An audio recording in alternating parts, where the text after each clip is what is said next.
Gold buyers, మీ కష్టాల్లో నమ్మకమైన మీ ఆత్మీయ నేస్తం.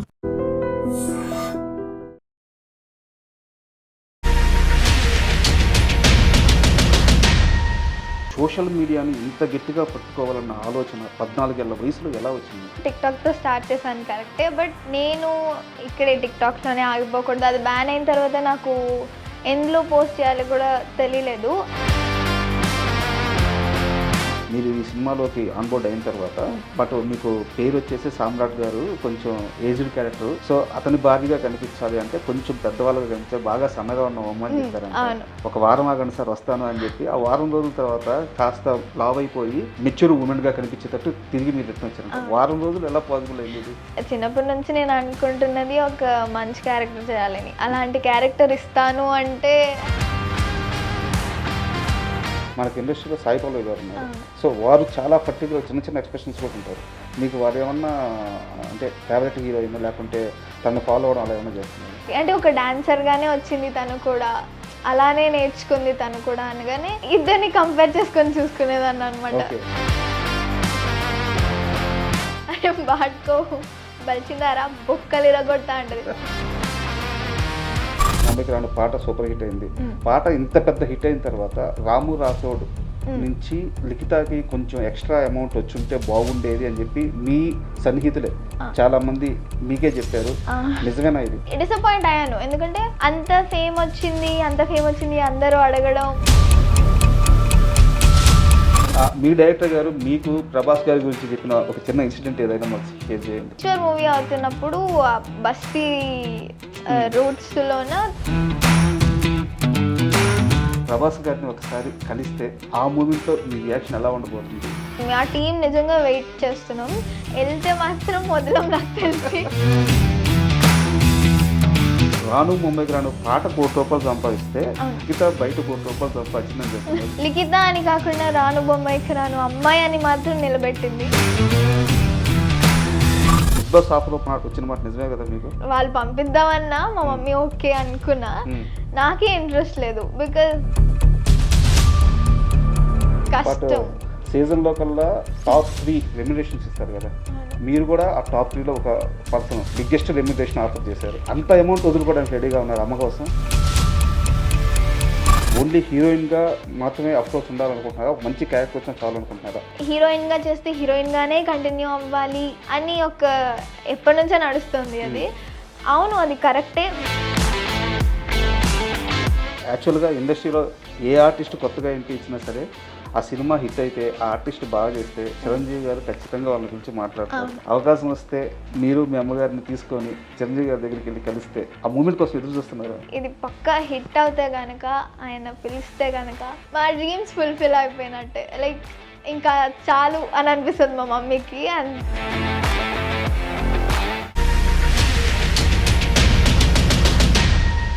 Hi, welcome to my show. రాను ముంబైకి రాను అనే పాట తెలుగువారు ఎక్కడున్న వారికి కొత్తగా పరిచయం చేయాల్సిన అవసరం లేదు. అందులో హీరోయిన్గా స్టెప్పులు వేసిన లిఖిత గురించి కూడా పరిచయం చేయాల్సిన అవసరం లేదు. కానీ లిఖిత అంటే రాను ముంబైకి రాను అనే పాట మాత్రమే కాదు, లిఖిత ఈ పాట తర్వాత కూడా ఒక కెరీర్ని ఎంచుకుంది, కెరీర్లో చాలా వరకు ముందుకెళ్ళింది. ఇప్పుడు హీరోయిన్గా టాలీవుడ్లోకి ఎంట్రీ ఇచ్చి సావిత్రి అనే ఒక సినిమాలో హీరోయిన్గా యాక్ట్ చేసింది. సో ఈరోజు లిఖిత మనతో ఉన్నారు. లిఖితతో మాట్లాడి తన సినీ ప్రయాణం ఎలా మొదలుపెట్టింది, ఎలా ముందుకు వెళ్ళబోతుంది, ఇలాంటి విషయాలు తెలుసుకుందాం. లిఖిత నమస్తే. నమస్తే. బాగున్నావా? సూపర్. మీరు? బాగున్నాను. లిఖిత, నువ్వు హీరోయిన్గా ఎంట్రీ ఇచ్చావు. సో సావిత్రి త్వరలో రిలీజ్ కాబోతుంది మూవీ, ఆగస్ట్లో రిలీజ్ అవ్వచ్చు. సో సినిమా విశేషాల్లోకి వెళ్ళే ముందు ఒక చిన్న క్వశ్చన్ అడుగుతాను. ఒక 14-15 ఏళ్ళ చిన్న పాప, అంటే చదువుతున్నారు, బట్ సోషల్ మీడియా ఎలా రోజు రోజుకి పెరుగుతుందో అప్పుడే అంచనా వేశారు. టిక్టాక్ చేశారు, తర్వాత మధ్యలో వేరే యాప్లో ఏదో మళ్ళీ వీడియోస్ చేశారు, తర్వాత ఇన్స్టాగ్రామ్కి వచ్చారు. సో సోషల్ మీడియాని ఇంత గట్టిగా పట్టుకోవాలన్న ఆలోచన 14 ఏళ్ల వయసులో ఎలా వచ్చింది మీకు? అంటే నేననే కాదు, అంటే నేను స్టార్ట్ చేయడం టిక్టాక్తో స్టార్ట్ చేశాను కరెక్టే, బట్ నేను ఇక్కడే టిక్టాక్లోనే ఆగిపోకూడదు. అది బ్యాన్ అయిన తర్వాత నాకు ఎందులో పోస్ట్ చేయాలో కూడా తెలియలేదు.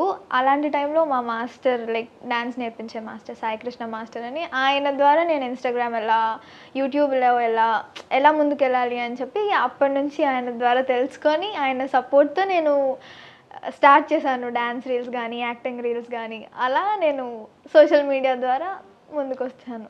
ఈరోజు హీరోయిన్ అయ్యావు.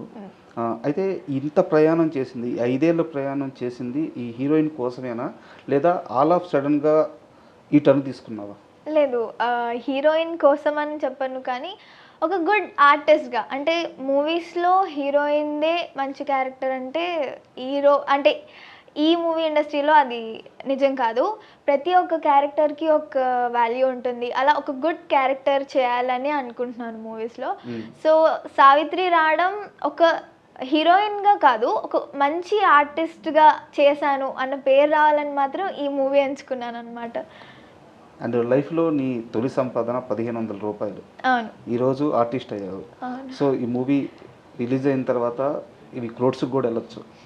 సో ఈ ప్రయాణం, ఈ గ్రోత్, ఈ 5 ఏళ్ళలో ఈ ప్రయాణం అంతా చూసుకున్నప్పుడు, నిన్ను నువ్వు చూసుకున్నప్పుడు నీకు ఏమనిపిస్తుంటుంది? నన్ను నేను చూసుకుంటే ప్రౌడ్ ఫీలింగ్, హ్యాపీ అన్నీ మిక్స్ అనమాట.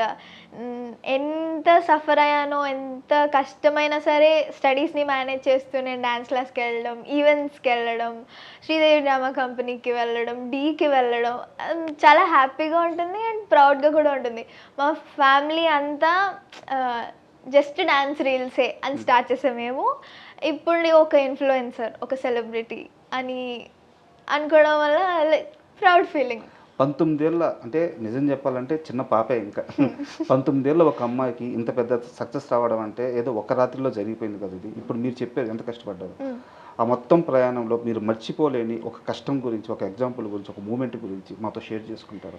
ఆ రోజు నేను చాలా ఇబ్బంది పడ్డాను, ఐ మీన్ కష్టమే, వర్క్ కష్టమే. సో ఆ మూమెంట్ గురించి షేర్ చేయండి. నాకు ఇప్పటి వరకు అంటే ద హార్డెస్ట్ థింగ్, నేను చదువుకుంటున్నప్పుడే 10th ఇస్ చాలా ఇంపార్టెంట్. 10th అవ్వకపోతే ఇప్పుడు నువ్వు ఫర్దర్గా ఏం చేయలేం. సో 10th ఇంపార్టెంట్ అని చెప్పి ఫ్యామిలీ కొంచెం డ్యాన్స్ క్లాస్ కానీ, రీల్స్ కానీ, సోషల్ మీడియా ఇదంతా కొంచెం ఆపమని చెప్పారనమాట. అది ఇంపార్టెంటే, ఐ నో, బట్ నేను అలా అలవాటు పడిపోయాను. లైక్ డ్యాన్స్ చేయాలి, రోజు డ్యాన్స్ చేయాలి, అదో హ్యాపీనెస్ నాకు. ప్రతిరోజు డ్యాన్స్ చేస్తే నా హ్యాపీనెస్ నేను ఎంజాయ్ చేస్తున్నట్టు అనమాట. సో 10th చదువుతున్నప్పుడు 1 ఇయర్ గ్యాప్ తీసుకుందామని ఫిక్స్ అయ్యాను. బట్ ఆ 1 ఇయర్ కూడా ఆల్మోస్ట్ ఎగ్జామ్స్ ఒక 2 వీక్స్లో ఉన్నాయంటే అప్పుడు బ్రేక్ ఇచ్చాను నేను.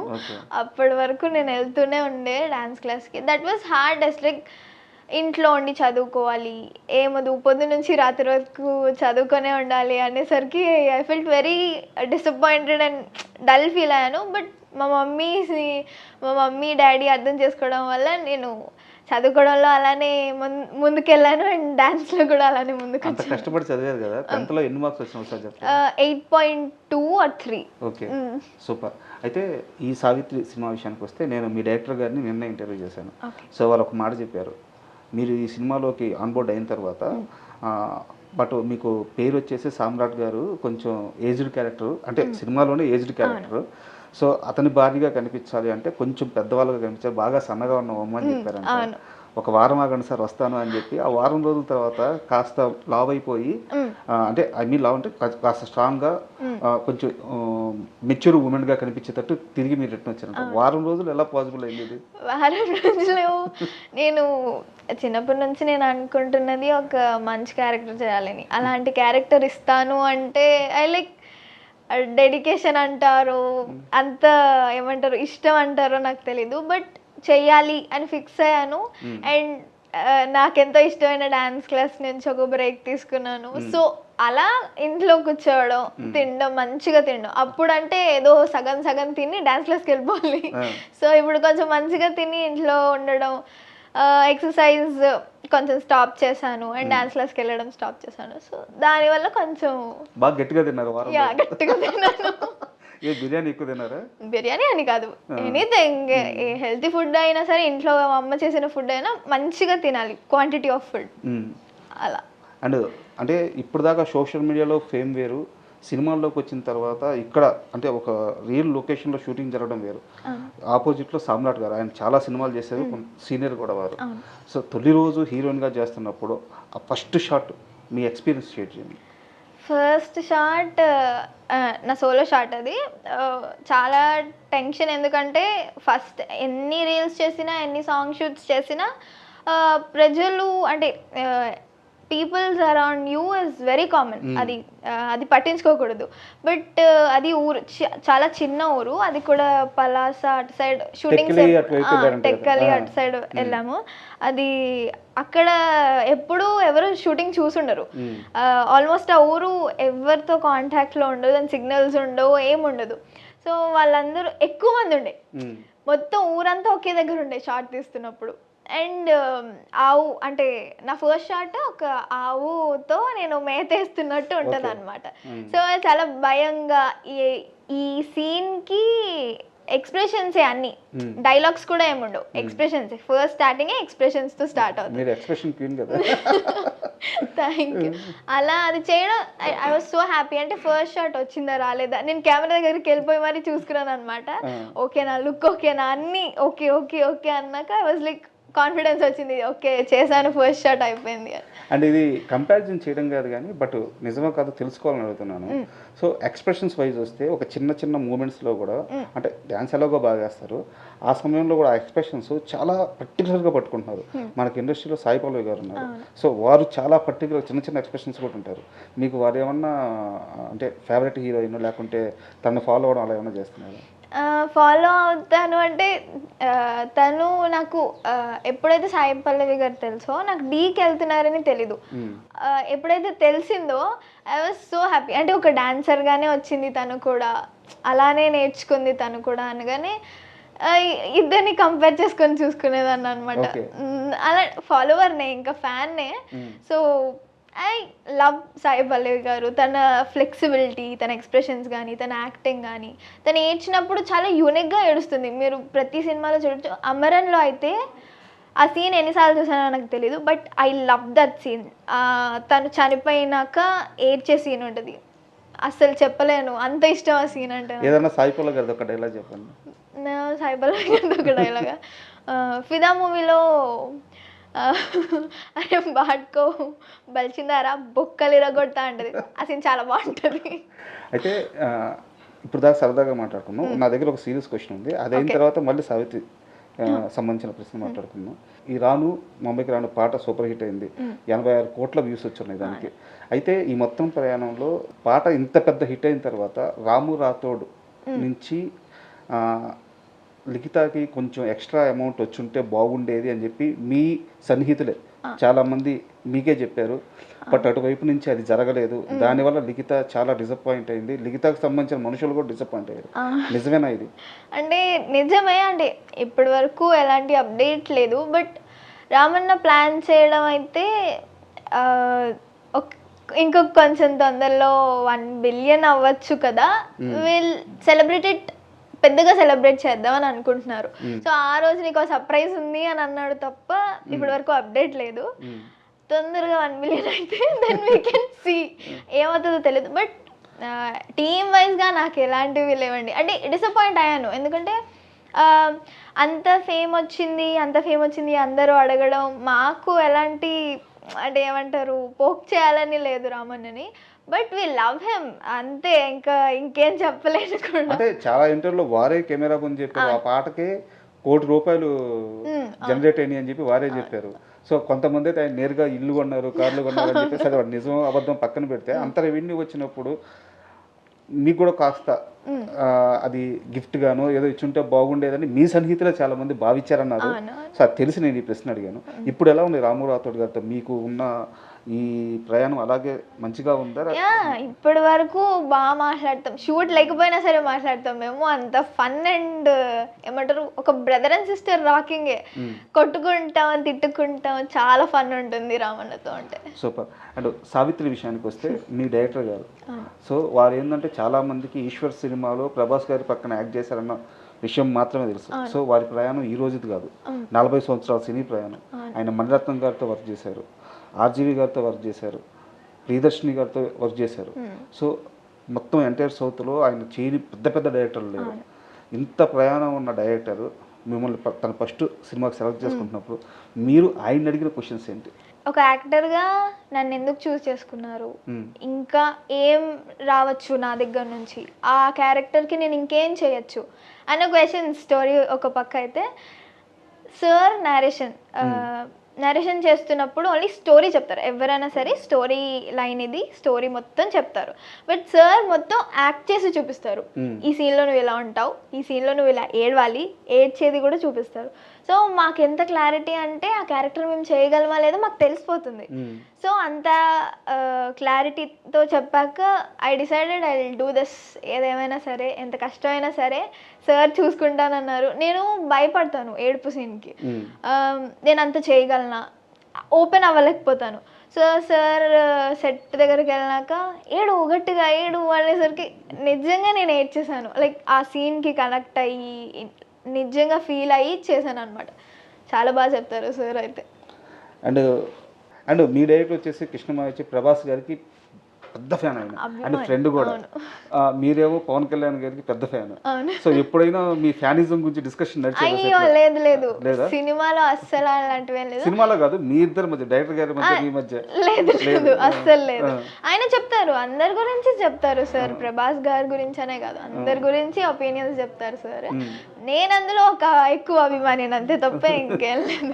మీ డైరెక్టర్ గారు మీకు ప్రభాస్ గారి గురించి చెప్పిన ఒక చిన్న ఇన్సిడెంట్ ఏదైనా మాకు షేర్ చేయండి. అంటే వారిద్దరి మధ్య జరిగింది, మీకు సరదాగా చెప్పుంటారు కదా. అంటే మాకు సెట్లో ఒకసారి చెప్పారు, మేము తింటున్నప్పుడు, ఈశ్వర్ మూవీ అవుతున్నప్పుడు బస్తీ రూట్స్లోన అక్కడే కూర్చొని తినేవాళ్ళంట.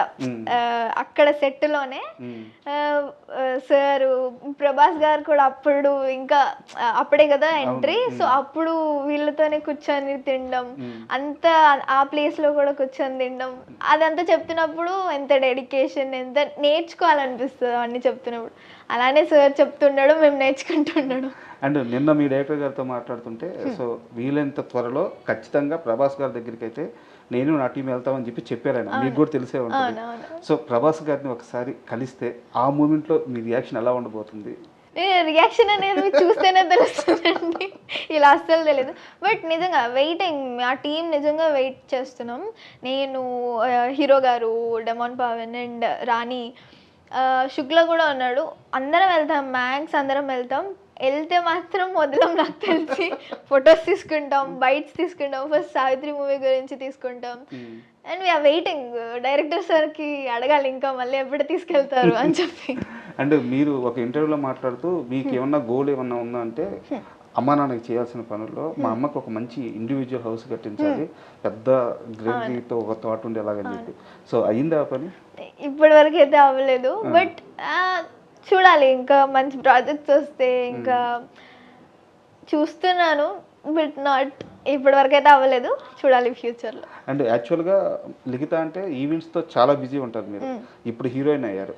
సో హీరోయిన్ ఇప్పుడు ఈ మూవీ రిలీజ్ తర్వాత దీన్ని నిలబెట్టుకోవడం చాలా కష్టం ఇంకా. సో మళ్ళీ ఆఫర్స్ రావాలి, లేదా మీరు అప్రోచ్ అవ్వాలి, లేదా మేకర్స్ అప్రోచ్ అవుతారు.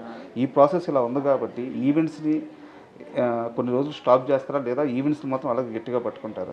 ఈవెంట్స్ని మేబీ కొన్ని నేను మేనేజ్ చేయలేకపోవచ్చు, టైమింగ్స్ కానీ డేట్స్ కానీ కొంచెం ఇబ్బంది రావచ్చు. బట్ చేస్తాను తప్పకుండా. అంటే మిస్ అవుతానేమో కొన్ని, బట్ వెళ్ళాలి పక్కా, అక్కడ బాగుంది అంటే కానీ వెళ్తాను. అండ్ అంటే ఎట్లాగో మనం కమర్షియల్ గురించే మాట్లాడుకుంటున్నాం కాబట్టి, రాను ముంబైకి రాను పాట ₹1 సంపాదిస్తే లిఖిత బయటకు వచ్చి 19 ఏళ్ల వయసులో, అంటే ఆ పాట రిలీజ్ అయిన 2-3 సంవత్సరాలకే లిఖిత బయట ₹1 సంపాదించిందని చెప్తున్నారు. అంటే అంత క్రేజ్ ఉంది బయట, నిజమేనా? ఆ పాట రాము రాతుండే కాదు, మిమ్మల్ని కూడా కోటీశ్వరులు చేసింది అని చెప్తున్నారు. కోటీశ్వరుల్ని చేయలేదు కానీ ఒక లిఖిత అని కాకుండా రాను బొమ్మాయికి రాను అమ్మాయి అని మాత్రం నిలబెట్టింది. కోట్ల మందికి చేరువ చేసింది. చాలా, అందరి ఇళ్లలో ఒక అమ్మాయిగా చేసేసారు నన్ను. అది నేను ఆంధ్ర అమ్మాయి అయ్యుండి తెలంగాణ వాళ్ళ ఇంట్లో కూడా ఉంటున్నానంటే అది కోట్ల ఆస్తి నాకు. ఇప్పటి వరకు అయితే బయట అదేం లేదు. ఫేమ్, వాళ్ళు ఇచ్చే ప్రేమ అంతా చాలా బాగుంది, అదే ఎంజాయ్ చేస్తున్నాను ఇంకా. అయితే ఇంత క్రేజ్, ఇప్పుడు 19 ఏళ్ళ వయసు అంటే చిన్న చిన్న కోరికలు ఉంటాయి, ఫ్రెండ్స్తో బయటికి పోవాలని, అందరిలాగే ఒక సినిమా చూడాలని, ఒక షాపింగ్కి వెళ్ళాలని. సో ఇవన్నీ పాసిబుల్ అవుతున్నాయి మీకు? పాసిబుల్ అవుతున్నాయి. నేను ఫ్రెండ్స్తో తక్కువ బయటకి, ఓన్లీ 2-3 ఫ్రెండ్సే ఉంటారు నాకు. బయటికి వెళ్తే అందరు గుర్తుపట్టడం చాలా. సో ఇవన్నీ చిన్న చిన్న ఆనందాలన్నీ మిస్ అవుతున్నావు? మిస్ అంటే అంత ఇబ్బంది పెట్టరు. ఒకవేళ ఇబ్బంది పెట్టినా అంత ఎప్పుడు వెళ్ళలేదు, అంటే అంత క్రౌడ్లోకి నేను ఎప్పుడు వెళ్ళలేదు. నేను తిరిగేది కూడా తక్కువే, ఇంట్లోనే ఎక్కువ.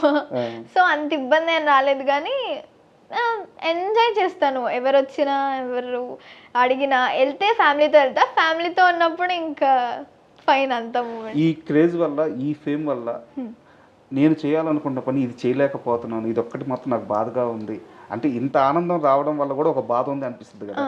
సో అది ఏం పని? ఇప్పుడు అంటే మా ఫ్యామిలీతోనే నేను ఏదైనా రెస్టారెంట్కి వెళ్ళినా, ఎనీథింగ్, ఏ పనికి వెళ్ళినా పక్కా అక్కడ సాంగ్ ఉంటుంది, రాను బొమ్మైకి రాను సాంగ్ ఉంటుంది. నేను ఏదో పనిలో ఉంటే ఆ సాంగ్ వేస్తే ఎవరైనా ఉంటారా చెప్పండి, ఎవరో ఒకరు ఇలా చూస్తారు కదా వచ్చారా లేదా. సో ఎవరు చూసినా వచ్చి సెల్ఫీ సెల్ఫీ సెల్ఫీ, తినే టైంలో కూడా అడుగుతారు. అంటే నీకు అంటే ఫ్యామిలీ టైం కానీ అది మిస్ అయిపోతాను అప్పుడప్పుడు. బాధ అనిపిస్తుంది అండ్ హ్యాపీగా కూడా అనిపిస్తుంది. అయితే నా దగ్గర ఉన్న ఒక సీరియస్ సోర్స్, అంటే ఇదేదో జస్ట్ ఏదో గాల్లో రాయట్లేదు, చాలా సీరియస్ సోర్స్తో అడుగుతున్నాను. బిగ్ బాస్ ఆఫర్ వచ్చిన మాట నిజమే కదా మీకు?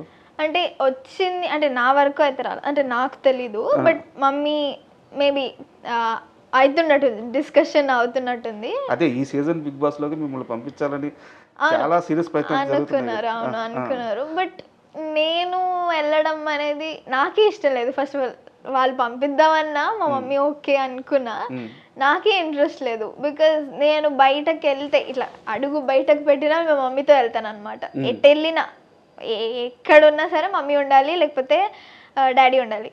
అలాంటి సిచ్యువేషన్లో 100 days ఇలా బిగ్ బాస్ హౌస్లో ఒక్కదాన్నే ఉండాలి, నా వల్ల అస్సలు కాదు. పక్కా విల్ బి ఎమోషనల్. నేను ఒక ఎమోషనల్గా కానీ నా పని నేను చేసుకోవడానికి కానీ నా వల్ల అస్సలు కాదు.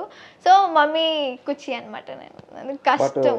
సీజన్లో కల్లా టాప్ 3 మెంబర్స్ ఎవరైతే ఉంటారో వాళ్ళకి రెమ్యునరేషన్స్ ఇస్తారు కదా, మీరు కూడా ఆ టాప్ 3లో ఒక పర్సన్ బిగ్గెస్ట్ రెమ్యునరేషన్ ఆఫర్ చేశారు. సో ఆ విషయం కూడా తెలుసు నాకు. అంత అమౌంట్ వదులుకోవడానికి రెడీగా ఉన్నారు అమ్మ కోసం? అఫ్ కోర్స్ రెడీగా ఉన్నాను. ఇంకా అదే నిజంగా నా వల్ల అవుతుందంటే నేనే వెళ్ళేదాన్ని, బట్ నా వల్ల అస్సలు అవ్వదని ఫిక్స్ అయిపోయాను. ఓకే. అండ్ అమ్మ గురించి చెప్పారు కాబట్టి నాకు ఒక విషయం తెలిసింది. అంటే ఇప్పుడు మీరు చాలా సాంగ్స్ చేశారు, ఇప్పుడు హీరోయిన్గా చేస్తున్నారు. మీ కాస్ట్యూమ్స్ కానీ, మీకు సంబంధించిన చిన్న చిన్న జ్యువెలరీస్ కానీ, కాస్ట్యూమ్ అన్ని, బట్టల నుంచి కానీ, హెయిర్ స్టైల్ కేవలం మీకోసమే మీ అమ్మగారు ఈ వర్క్ అంతా నేర్చుకున్నారంట? అంటే ఈ వర్క్ అంతా చిన్నప్పటి నుంచి చేసిందే అనమాట. ఎందుకంటే నేను షూట్స్కి వెళ్ళడం, చిన్న రీల్స్కి అయినా సరే మా మమ్మీ నన్ను చాలా బాగా రెడీ చేస్తుంది. స్కూల్లో ఎంత చిన్న ఈవెంట్ అయినా సరే నన్ను బాగా రెడీ చేస్తుంది. సో చిన్నప్పటి నుంచే hair, dressing, makeup is common. Like నేను నా చేసుకుంటాను కొంచెం కొంచెం మేకప్, లైట్ టచ్అప్స్, ఇంకా డ్రెస్ ఏమంటారు హెయిర్ స్టైల్ మొత్తం మమ్మీనే చూసుకుంటుంది. ఇయర్ రింగ్స్, జ్యువెలరీ అన్నీ కూడా మమ్మీనే. ఏవి తీయాలన్నా ఏది చేయాలన్నా మమ్మీనే. సో అమ్మ అన్నీ చూసుకుంటుంది. షూట్కి వెళ్ళినా ఎక్కడికి వెళ్ళినా అమ్మనే. సూపర్. అండ్ మీ ఫాదర్ వచ్చేసి ఎక్కడ శ్రీరామ్ చిట్స్లో మేనేజరా? అవును. సో అంటే చాలా మిడిల్ క్లాస్ ఫ్యామిలీ అంతే కదా. బట్ ఒక్కసారిగా, అంటే నేను మరీ కమర్షియల్గా మాట్లాడలేదు కానీ, ఇంత చిన్న వయసులో మీ వైపు నుంచి కూడా కాస్త సంపాదన ఇంటికి ఆడవం కానీ నాన్నకు ఒక రిలీఫ్ వచ్చి ఉంటుంది కదా ఖచ్చితంగా. అది ఎప్పుడైనా మీతో షేర్ చేసుకున్నారు? చిన్న నీ వల్ల నేను ఇంత హ్యాపీగా ఉన్నాను అంటే డాడీ ఎక్కువ మాట్లాడరు, తక్కువ, చాలా తక్కువ మాట్లాడతారు. మమ్మీ మాట్లాడినప్పుడు విన్నాను తప్ప నేను ఎప్పుడు డాడీ నుంచి ఎక్స్పెక్ట్ చేయలేదు అనమాట. I was so happy. అంటే హెల్ప్ అవుతుంది. ఇప్పుడు కార్ తీసుకున్నాం, నా ఫైనాన్షియల్గా కొంచెం ఓకే నేను సంపాదిస్తున్నాను అన్న టైంలో కార్ తీసుకున్నాం, బ్రీజా. కార్ తీసుకున్నాం, అది ఈఎంఐకి కానీ ఇవన్నీ హెల్ప్ అవుతుంటే I was so happy and proud అనమాట. బాగా అనిపించింది. సూపర్. అయితే మూవీ రిలీజ్ అయిన తర్వాత ఇండస్ట్రీలో మీ ప్లాన్స్ ఎలా ఉన్నాయి? అంటే ఎలాంటి డైరెక్టర్స్తో సినిమా చేయాలనుకుంటున్నారు, ఎలాంటి కథలను పట్టుకోవాలనుకుంటున్నారు? ఓన్లీ హీరోయిన్గా మాత్రమే అప్రోచ్ ఉండాలనుకుంటున్నారా, మంచి క్యారెక్టర్ వచ్చినా చాలు అనుకుంటున్నారా? సో నెక్స్ట్ లిఖిత ప్లాన్స్ ఎలా ఉన్నాయి ఇండస్ట్రీలో? నేను ఇండస్ట్రీలో ఇప్పుడు అయితే ప్రస్తుతానికి ఈ మూవీ చూసిన తర్వాత ఒక క్లారిటీ వస్తుంది. బట్ నేను ఇంకా చెప్పాలని ఏమనుకుంటున్నానంటే మంచి క్యారెక్టర్ నేను ఎలాంటి బోల్డ్ క్యారెక్టర్స్ చేయలేను. బికాజ్ నా కంఫర్ట్కి మించి నేను వెళ్ళలేనని నా ఒపీనియన్ అనమాట. సో బోల్డ్ క్యారెక్టర్స్ కాకుండా ఒక మంచి స్టోరీ, మంచి క్యారెక్టర్, ఆ క్యారెక్టర్కి ఉన్న ఇంపార్టెన్స్, అలాంటి క్యారెక్టర్స్ అయితే చేద్దాం అనుకుంటున్నాను. అండ్ హీరోయిన్గా చేస్తే హీరోయిన్గానే కంటిన్యూ అవ్వాలి అని ఎప్పటి నుంచో నడుస్తుంది అది. అవును, అది కరెక్టే. బట్ ఒక పెద్ద మూవీలో హీరోయిన్ పక్కన ఉన్నా సరే, హీరోయిన్ ఒక క్యారెక్టర్ మీద మొత్తం మూవీ రన్ అయినా సరే అది ఇంపార్టెంట్ క్యారెక్టరే. ఐ థింక్ పెద్ద పెద్ద డైరెక్టర్స్తోనే వర్క్ చేయాలని ఉంది. ఐఎమ్ ఈగర్లీ వెయిటింగ్ ఒక మంచి ఛాన్సెస్ కోసం. అండ్ మంచి క్యారెక్టర్స్ అయితే తప్పకుండా చేస్తాను. ఒక పేరు చెప్పండి, ఒక డైరెక్టర్ పేరు చెప్పండి. సుకుమార్ గారితో చేయాలని ఆశ. పెద్ద పెద్ద పేరే బట్ నిజంగా కాదు, ఎందుకంటే ఆయన డైరెక్షన్లో ఆర్టిస్ట్ నటనంతా బయటకు వస్తుంది, ఆ స్కోప్ ఉంటుంది అనమాట. అయితే మీరు ఇందాక ఒక మాట అన్నారు, సో బోల్డ్ క్యారెక్టర్స్ నేను చేయను అని చెప్పేసి. నిజానికి చాలా చిన్న వయసులో మీరు స్టార్ట్ చేశారు. ఈ రోజు కూడా ఎక్కడా కూడా మీరు హద్దులు దాటి పరిమితులు దాటి ఇంత చిన్న వీడియో చేసింది కూడా లేదు. బట్ చాలా బోల్డ్ అయిపోయింది Instagram. But me journey other side జరిగింది, ఎక్కడ కూడా ఇంత చిన్న ప్రాబ్లం కూడా లేకుండా, ఇంత రిమార్క్ కూడా రాకుండా. సో ఎలా పాసిబుల్ అయింది ఇంత సక్సెస్, ఇంత నిబద్ధతతో ఉండి కూడా? అంటే మెయింటైన్ చేయాలి. అండ్ ఏదేమైనా సరే చిన్నప్పటి నుంచి అలవాటు అయిన పద్ధతిలోనే చేస్తాం. ఇంకా దానికి మించి చేయాలన్నా మనసు రాదు. అండ్ వీ డోంట్ అసలు వెళ్ళబుద్దే కాదు అటు సైడ్. నేనైతే చిన్నప్పటి నుంచి అంతే. నాకు అంటే ఇలా నా గురించి గొప్ప చెప్తున్నానని కాదు, అంటే అది తప్పని కాదు. అంటే నాకు అలవాటు లేనిది నేను మళ్ళీ ట్రై చేసి ఇబ్బంది పడడం, ఇబ్బందిగా చెయ్యడం నాకు అస్సలు ఇష్టం లేదు. ఏదన్నా కంఫర్ట్గా ఉండాలి, కంఫర్ట్ జోన్లో ఉండాలి. సో అలానే మెయింటైన్ చేశాను తప్ప ఇంకేం లేదు. ఎంత కంఫర్ట్ చూసుకుంటున్నానో అంతే ఇంపార్టెంట్ అని నమ్ముతున్నాను. సో మీరు అది నమ్మారు, దాని మీదే ఉంటారు. So okay. And Savitri content మీరు చూసుకొని ఉంటారు. సో ఎంత నమ్మకంగా ఉన్నారు ఈ సినిమా మీద? అండ్ ఈ సినిమా మీకేమి ఇవ్వబోతుంది? ఈ సినిమా పక్కా హిట్ అవ్వాలని నేను మనస్ఫూర్తిగా కోరుకుంటున్నాను. మా టీం చాలా ఎఫర్ట్స్ పెట్టారు. డైరెక్టర్ నుంచి సెట్ వరకు మొత్తం ఎవరెవరైతే ఉన్నారో మా క్రూ మొత్తం ఎంత హార్డ్ వర్క్ చేశారో మీరు ఆ సినిమాలో చూడొచ్చు. ఆ సినిమా చూస్తే ఎంత హార్డ్ వర్క్ చేసామో మేము మర్చిపోయాము. యాక్చువల్లీ డబ్బింగ్ చెప్తున్నప్పుడు డబ్బింగ్ ఎంత కష్టమో నాకు ఈ మూవీ ద్వారానే తెలిసింది. అంటే డబ్బింగ్ నేను ఎప్పుడూ పెద్ద మూవీకి చెప్పలేదన్నమాట. ఈ మూవీకి చెప్తున్నప్పుడు నేను చాలా నేర్చుకున్నాను అనమాట. అది ఇంకా మీరు ఇంకా సినిమా చూసే తెలుసుకోవాలి మేము ఏం చేస్తున్నామో, ఎలా చేస్తున్నామో. వాళ్ళ సపోర్ట్ ఉంటుందని కోరుకుంటున్నాం. అండ్ యాక్చువల్గా ఇండస్ట్రీలో ఏ ఆర్టిస్ట్ కొత్తగా ఎంట్రీ ఇచ్చినా సరే ఆ సినిమా హిట్ అయితే, ఆ ఆర్టిస్ట్ బాగా చేస్తే చిరంజీవి గారు ఖచ్చితంగా వాళ్ళని పిలిచి మాట్లాడతారు. మీ అమ్మగారు జీవితం అంతా వెయిట్ చేస్తున్నారు ఆ మూమెంట్ కోసం. చిరంజీవి గారి పేరు చెప్తేనే వాళ్ళు వెయిట్ చేసిన వీడియోలు చాలా ఉన్నాయి.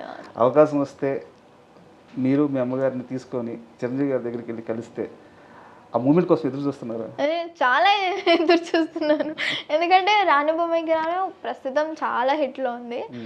అండ్ రామన్న కూడా ట్రై చేస్తున్నాడు, లైక్ చిరంజీవి గారి దగ్గర వెళ్ళిందా లేదా వీడియో కానీ మేము వెళ్ళి కలిసే ఛాన్స్ ఉందా అని. ఆ టాపిక్ వచ్చినప్పుడే మా మమ్మీ చాలా ఎమోషనల్ అయిపోయింది. అండ్ ఈ మూవీ గురించి చెప్పాలంటే ఇది పక్కా హిట్ అవుతే కనుక, ఆయన పిలిస్తే కనుక మా డ్రీమ్స్ ఫుల్ఫిల్ అయిపోయినట్టే. లైక్ ఇంకా చాలు అని అనిపిస్తుంది మా మమ్మీకి. అంత మా మమ్మీకి మాత్రమే కాదు, మా డాడీ కూడా పెద్ద ఫ్యాన్ చిరంజీవి గారికి. ఈగర్లీ వెయిటింగ్ అండి రిజల్ట్ కోసం. అయితే మిగతా ఆల్ ద బెస్ట్ అమ్మా. ఎందుకంటే తెలుగు సినిమాల్లో తెలుగు వారికి ఛాన్సులు రావని ఒక ముద్ర ఉంది. దానికి కారణాలు ఏవైనా అవ్వచ్చు, బట్ నువ్వు ఒక హోప్గా కనిపిస్తున్నావు. సో చాలా క్లారిటీగా ఉన్నావు అండ్ చాలా నిజాయితీగా ఉన్నావు. నేను దయచేసి ఇదే కమిట్మెంట్ని, ఇదే నిజాయితీతో ముందుకెళ్ళు. మేబీ ఫ్యూచరు మాకు మీరు ఇంకో సౌందర్య అవ్వచ్చు. సో బట్ ఇంతే సిన్సియర్గా ఉండు, ఇంతే నిజాయితీగా ఉండు. ఆల్ ద బెస్ట్ అమ్మా. Thank you so much. And for more videos, please subscribe to iDream channel. Subscribe to iDream Media. Please subscribe to iDream. Please subscribe to iDream. Please subscribe iDream. And please subscribe to iDream. For more videos, subscribe to iDream. please like, share and subscribe to the channel. Congratulations, iDream. Subscribe to iDream. Subscribe to iDream. So subscribe to iDream Media. ఐ డ్రీమ్కి iDream team అందరికీ huge congratulations. Please subscribe iDream Media. Please subscribe to iDream. Subscribe iDream. Please subscribe to iDream. iDream అంటే నా కళల ఛానల్ను subscribe చేసుకున్న నోరు తిరుగుతలేదు, మీరైతే గంట గుర్తు కొట్టండి. For more such videos, please subscribe to iDream. Subscribe to iDream. Please subscribe to iDream. Please subscribe iDream Media. Please do subscribe to iDream. Please subscribe to iDream Media. For best entertainment and information, please subscribe iDream. And don't forget to subscribe to iDream.